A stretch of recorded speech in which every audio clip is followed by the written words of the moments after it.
kalau kita bicara tentang spiritualitas, kita bicara tentang peran gereja. Ya, peran gereja. Itu sejauh mana gereja melihat akan hal ini dalam proses pertumbuhan iman jemaat itu sendiri, supaya ada semacam ledakan-ledakan, ada semacam tabiawaya.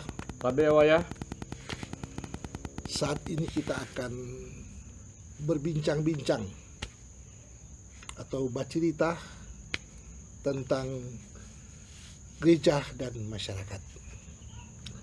Dan untuk saat ini kita akan membahas topik gereja dan ekonomi kreatif untuk episode yang ketiga ini.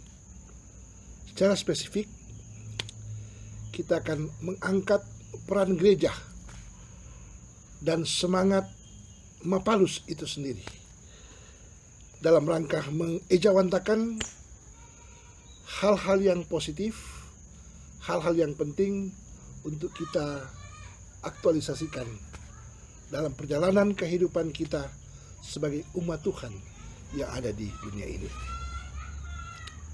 Salam kasih dan persahabatan. Pemirsa sekalian yang berbahagia, ada sebuah kata bijak yang berkata, jangan menunggu sukses baru bersyukur. Tapi bersyukurlah, maka bertambahlah kesuksesanmu. Ungkapan kata bijak yang lain mau memberi kejelasan bagi kita. Jangan pernah lupa untuk bersyukur kepada Tuhan atas segala yang Dia berikan bagi kita. Tak peduli betapa baiknya atau buruk yang terjadi. Yang pasti selalu untuk berbuat yang terbaik dalam hidup ini. Bercerita tentang semangat Mapalus, yaitu berbicara tentang tradisi kebudayaan warga Minahasa atau Minahasa. Istilah Minahasa dari kata Mapalus ini biasanya diberikan pengertian tentang kerjasama itu sendiri. Dalam bahasa nasional, gotong royong. Secara harafiah, Mapalus merupakan turunan dari kata palus yang diberi arti jerat atau jaring, sebagai ungkapan daripada seorang sejarawan atau katakanlah budayawan, Dr. Paul Richard Renuarin, dalam buku Lenggam Budaya yang diterbitkan tahun 2019. Palus juga berarti mencurahkan, membuang. Misalnya beras yang terbuang mekapalus dari sebuah nyiru. Apa itu nyiru? Sosiru. Dan istilah atau kata Mapalus ini menunjukkan 3 hal, saudara-saudara. Yakni pertama bicara tentang semangat, kerjasama, dan gotong royong. Sekali lagi, semangat, kerjasama, dan gotong royong. Kemudian hal yang kedua, kelompok orang yang berkumpul dalam satu organisasi. Hal yang ketiga, kegiatan kelompok yang terstruktur, tertata, yakni tukar menukar prestasi kerja atau tukar menukar barang, seperti hal layaknya itu makanan, uang, dan hasil usaha kerja kita. Pertanyaan pertama, menurut Pak Denny Pinentoan, bagaimanakah filosofi Mapalus dalam praktek kerja atau orang Minahasa? Ya, terima kasih Pendeta Stephen Boris Menengke. Torang baku dapat lagi di channel Bercerita Gereja Masyarakat, dan kali ini membahas topik semangat Mapalus dalam konteks tentu kontemporer Minahasa. Nah, memang Pendeta Stephen, sejauh yang saya pelajari dan pahami bahwa untuk memahami filosofi Mapalus itu kita harus kembali ke kosmologi Minahasa. Kosmologi Minahasa tentu di zaman leluhur, bahwa seolah-olah tidak ada perbedaan yang tegas antara ranah sakral dan profan. Artinya bahwa aktivitas yang hari ini kita sebut sekuler itu pun bagi orang Minahasa di masa itu adalah sakral, karena semua harus ditandai dengan ritual. Nah, Mapalus di Minahasa pertama-tama tentu berkaitan dengan budaya agraris dalam bidang pertanian. Nah, di Minahasa itu banyak sekali ritual foso yang berkaitan dengan membuka ladang baru, sawah baru, panen, mulai menanam sampai panen itu penuh dengan ritual. Nah, sehingga saya mengatakan kaitan dengan ini bahwa kalau kita mau memahami Mapalus itu dalam kosmologi Minahasa, maka Mapalus itu adalah spiritualitas. Dan dia menjadi bagian dari ekspresi religius orang-orang Minahasa di bidang pertanian. Nah, ketika kita bicara bidang pertanian, maka bahasa modern mengkaitkan itu juga dengan ekonomi. Nah, Mapalus itu sebuah kerja bersama, bergiliran, yang pada intinya bahwa setiap orang itu dipahami sebagai subjek. Bahwa setiap orang itu memiliki kemampuan, baik kemampuan intelektual, kemampuan fisik, kemampuan spiritual, dan lain sebagainya. Nah, kemampuan itu yang dimiliki oleh masing-masing individu, itu kemudian disaling baku berbagi, disaling bagikan. Membagi. Nah, itu Mapalus tadi, Palus. Kemudian dia membentuk satu kekuatan bersama. Nah, kekuatan bersama itu untuk mencapai tujuan bersama. Nah, yang saya ikuti pun sudah dalam konteks modern, apa yang dimengerti Mapalus itu rupanya mulai dari tahap perencanaan sampai kemudian pembentukan kelompok, grup Mapalus, hingga mengerjakan, lalu kemudian menikmati hasil, selalu dilakukan secara bersama-sama. Oke, saya stres sedikit. Kita memahami lebih ke dalam lagi bahwa Mapalus itu adalah local spirit. Ya, Local spirit atau local wisdom. ya, Jadi segala sesuatu dikait-kaitkan dengan spiritualitas. Bicara tentang keimanan kepada Allah yang Maha Kuasa. Kalau istilah orang Minahasa, opo empung tentunya. Dan Opo tentunya lah keseruan. opo atau amang kasuruan. Opo keseruan. Opo atau amang kasuruan. Jadi ini membudaya akan hal ini. Dan memang praktek pekerja itu sendiri seperti biasanya orang-orang tua dulu selalu mengatakan bahwa orang ada persiapan tentunya. Ya, Malam itu orang sobi mempublikasi diri untuk sekiranya bahwa besok pagi ada Mapalus. Mulai dari jam segini sampai jam segini. Dan biasanya kalau orang tua dulu mulai dari jam 4 pagi orang sudah kerja. ya. Kalau sekarang Ke ya Kobong yang jauh-jauh itu. yang sudah jaga Pidi Kobong dari jam 4 pagi sampai jam 4 sampai jam 5. Karena jalan Sore. kaki atau paling itu ya naik roda sapi. Tapi roda sapi juga itu kan tidak terlalu cepat. Jadi Iya. harus pagi-pagi. Orang nonton bilang itu mau ondo. Mamondo, mau wengi. Mau wengi. Pagi sekali. Sampai di Kobong orang berdoa. Gitu. Berdoa kepada Empung Wailan Wangko. Tapi sekarang memang sudah ditransfer ke tradisi spiritualitas kekristenan. Ya, Suka tidak suka kita akan harus menjalankan seperti itu. Dan memanglah itulah kedirian spirit Kristen yang ternyata sudah dapat diterjemahkan ke dalam budaya-budaya tertentu, termasuk Mapalus itu sendiri. Semangat Mapalus itu sendiri. nah karena begini pendeta Stefan, bahwa Mapalus itu yang saya bilang tadi itu bagian juga dari ekspresi spiritual, religius, karena juga itu terkait dengan pemahaman orang Minahasa mengenai kerja, bahwa kerja adalah juga ekspresi religius, ekspresi spiritualitas. Nah, saya ingat di Kristen kita juga bisa mengatakan bahwa kerja adalah ibadah.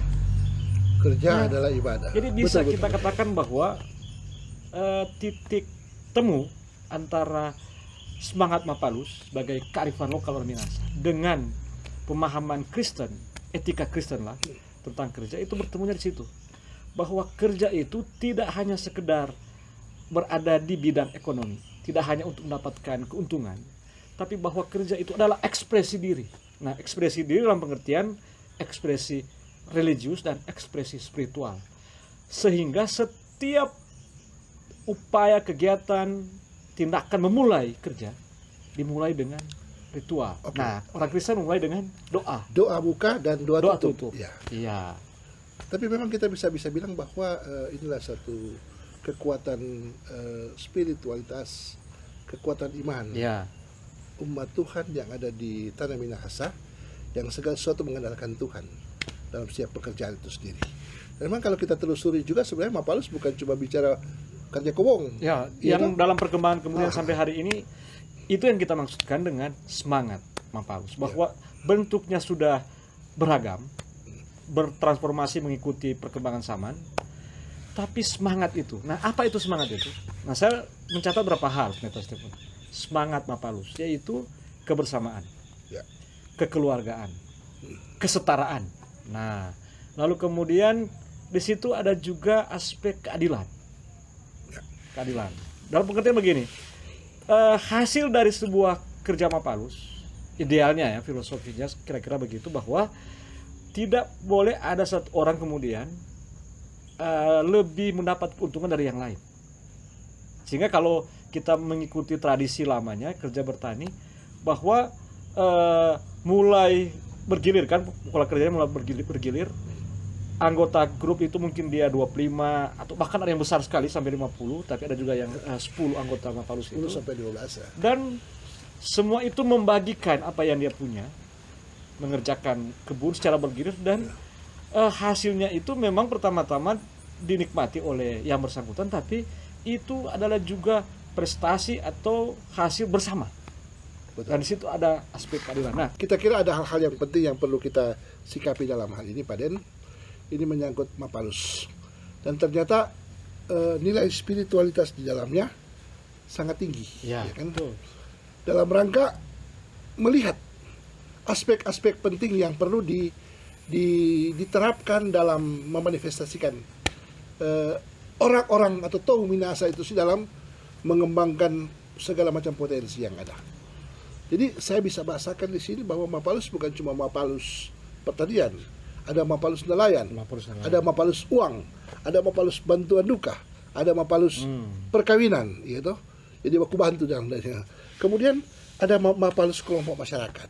Jadi begitu luas. Dan tentunya bagaimana kita melihat sisi keadilan sosial dalam praktek gotong royong, dalam praktek Mapalus itu sendiri untuk kita tampilkan ke depan, supaya sekiranya orang memahami bahwa apa sih arti Mapalus, bagaimana, sejauh mana sisi pandangnya, filosofinya bagaimana, dan itulah pemaknaan secara spiritualitas, secara moral, secara dalam sikap hidup, kebiasaan, tatanan kehidupan, kebiasaan sehari-hari, itu yang perlu kita tampilkan dalam hal ini.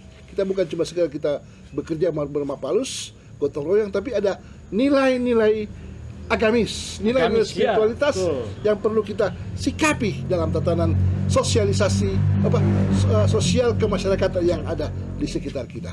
Silakan, mungkin ada hal-hal yang perlu disikapi. Jadi dari bentuk-bentuk Mapalus kontemporer yang Pendeta Stephen sampaikan, prinsip dasarnya sebenarnya kalau kita coba menafsir, memahami itu tradisi kan, tradisi budaya Minahasa, Di situ terkandung maksud bahwa di dalam komunitas itu diharapkan tidak ada anggota komunitas yang tercecer dari kesejahteraan. Nah, sehingga kemudian orang-orang harus saling menopang. Misalnya kita mulai dari Mapalus uang tadi, atau kemudian dalam hal ini dan itu berkaitan juga acara suka maupun duka. Suka maupun duka. Ada seorang peneliti luar mengatakan bahwa orang Minahasa ini baik acara suka maupun duka boros.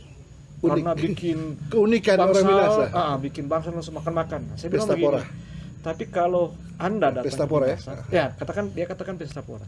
Anda datang ke Minahasa dan mengikuti dari awal sampai kemudian Anda melihat ada bangsal yang besar, bahkan sekarang banyak musik, bahkan makan, Anda akan mungkin menemukan bahwa itu semua tidak terutama berkaitan dengan pengeluaran ekonomis. Karena apa? Karena hasil dari acara besar itu adalah dari saling berbagi. Nah, contohnya begini, acara duka. Pastikan keluarga yang berduka itu ya dia sedang bersedih. Tapi mengapa kemudian, terutama di kampung-kampung tertentu, orang bisa potong babi, bisa makan besar, dalam acara duka. Karena apa? Pertama ada rukun keluarga. Nah, kedua ada rukun jaga. Rukun jaga. Kalau di kawan-kawan itu disebut dengan pinaesaan. Pinaesaan. Ya. Dan komunitas inilah baik dari keluarga maupun dari jaga dan atau kampung desa itu yang kemudian membagikan apa yang dia miliki untuk meringankan keluarga yang berduka dari segi ekonomi. Ya. Sehingga orang semalaman bisa minum kopi, bisa makan kue, bisa makan-makan, sambut tamu dari luar, keluarga dari luar disambut dengan makan. Kenapa? Karena itu adalah hasil saling berbagi dari komunitas itu. Sehingga ketika orang menilai bahwa orang Minahasa itu boros, pesta pora saya kira tidak terlalu tepat. Begitu juga dengan acara pesta, itu acara suka. Cuma memang seiring perkembangan zaman ini juga tantangan bahwa banyak orang tidak lagi bertumbuh pada komunalitas itu, lebih mengandalkan uang. Tapi di kampung-kampung sampai hari ini masih ditemukan orang bisa menggelar pesta besar. Istilahnya orang bisa potong 5 ekor babi kantong, babi besar, karena dia aktif dalam rukun-rukun keluarga atau aktif dengan kelompok-kelompok mapalus uang di kampung itu. Giliran orang lain dia akan berbagi lagi. Itu yang terjadi. Karena apa? Ini dia perlu juga dicatat kaitan juga dengan cara mapalus bahwa di Minahasa itu rupanya sejak kelahiran seorang anak sehingga dia remaja, menikah hingga mati, itu semua adalah peristiwa komunal. Sehingga itu semua seolah-olah adalah tanggung jawab bersama dari komunitas itu. Di situ mapalus hidup. Ini mapalus bisa di satu konsep kan, gitu. Jadi pandangan kita tentang bagaimana kerja itu sendiri. Ya. Dan dapat juga kita kait-kaitkan dengan topik kita kan bicara tentang ekonomi kreatif. Ini dalam episode yang ketiga ini kira-kira apa yang kita bisa tampilkan, kita bisa kembangkan berkaitan antara mapalus itu dengan pengembangan ekonomi kreatif. Karena memang kita sebagai warga Minahasa, katakanlah kita harus punya ciri khas tersendiri. Inilah kearifan lokal kita yang perlu kita tampilkan di kalangan, di tengah-tengah kehidupan masyarakat yang ada. Silakan Pak, ada komentar dalam hal ini. Menarik pertanyaan ini Pendeta, karena bagaimana kita memikirkan dan juga mempraktikkan semangat mapalus itu dalam konteks yang paling terkini, paling mutakhir, yaitu ekonomi kreatif. Saya melihat contoh-contoh itu, meskipun orang-orang ini tidak menyebut itu sebagai sebuah praktek mapalus. Tapi misalnya, semakin banyak orang muda yang mungkin digolongkan generasi milenial yang berekonomi kreatif di bidang kedai-kedai kopi. Nah, rupanya kalau di Tomon sini sangat kecil persaingan. Kalau ekonomi kapitalisme itu kan persaingan individu harus justru ditekankan, pasar yang menentukan. Tapi ekonomi kreatif mapalus ini, meskipun mereka tidak mengatakan itu mapalus, tapi lahir dari kultur yang ada mapalus itu, bahwa orang-orang justru saling berbagi pengetahuan. Jadi ada yang satu dia dulunya dia belajar dari temannya yang satu, kemudian dia mandiri, dia bikin kedai kopi, dia mengembangkan kedai kopinya, begitu terus. Dan hingga pun mereka ini sudah punya kedai kopi masing-masing, tapi baik segi informasi, segi distribusi bahan baku dan lain sebagainya itu terjadi masih secara bersama-sama.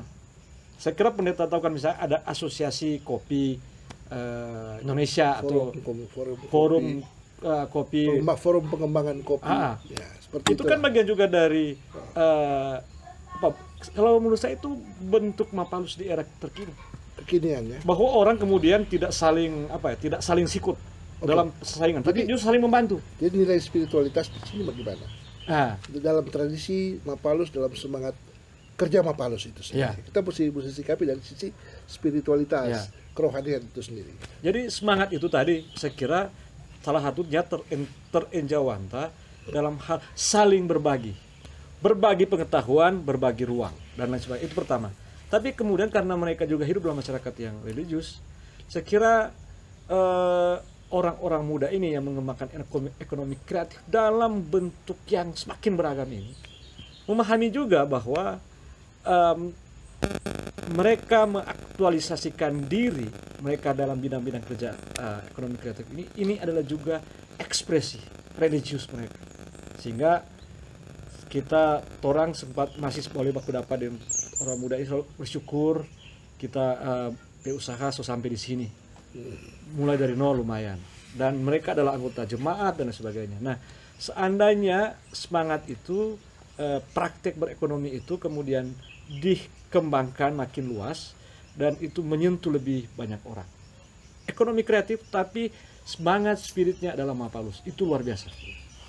Kalau kita bicara tentang spiritualitas, kita bicara tentang peran gereja. Ya, peran gereja. Itu sejauh mana gereja melihat akan hal ini dalam proses pertumbuhan iman jemaat itu sendiri, supaya ada semacam ledakan-ledakan, ada semacam support motivasi yang luar biasa supaya sekiranya orang ini kita ini mampu untuk menampilkan yang terbaik. Ya, saya kira justru sangat dekat sekali semangat Mapalus dengan gereja, terutama bahwa di dalam gereja juga sebagai sebuah persekutuan.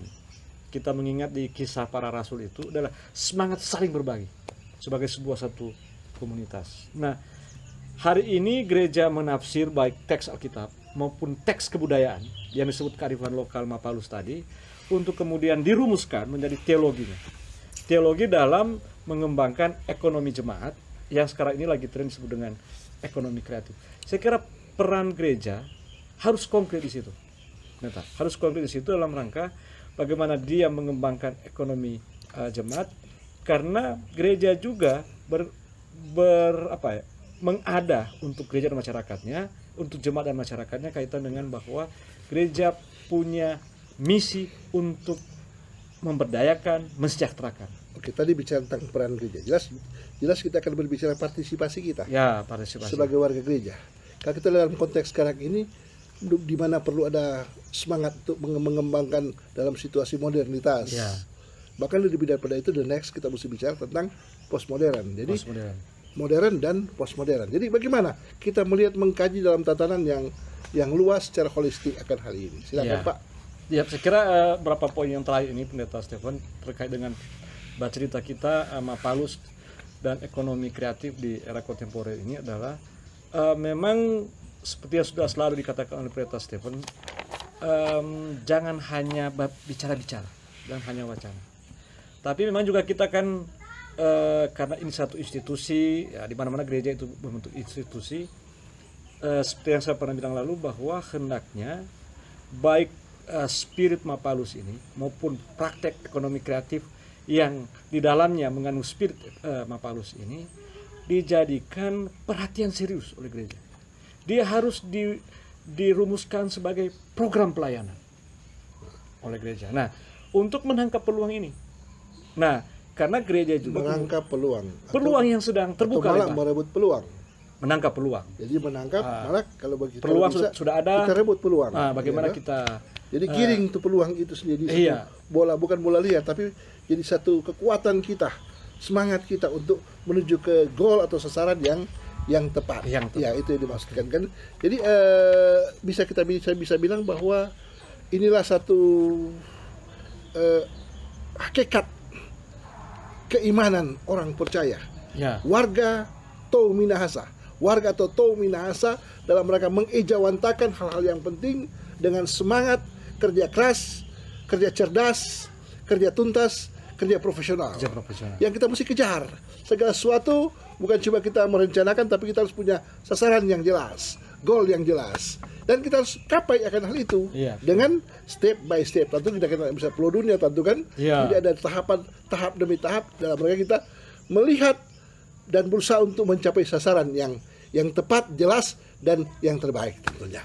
Mungkin ada hal yang bisa kita sikapi lagi, Pak. Ya, yang paling terakhir mungkin karena saya kira sudah saatnya, dan ini orang bicara justru nanti mungkin di lain waktu kita bicara tentang boleh dikatakan ekonomi postmodern. Artinya ekonomi postmodern. Iya, Ya, bahwa- kita rumuskan dulu apa tuh sebelum kita masuk pada percakapan selanjutnya tentang ekonomi postmodern, tapi kita mesti ada semacam poin-poin penting yang kita bisa tawarkan supaya ini percakapan berkelanjutan. Iya.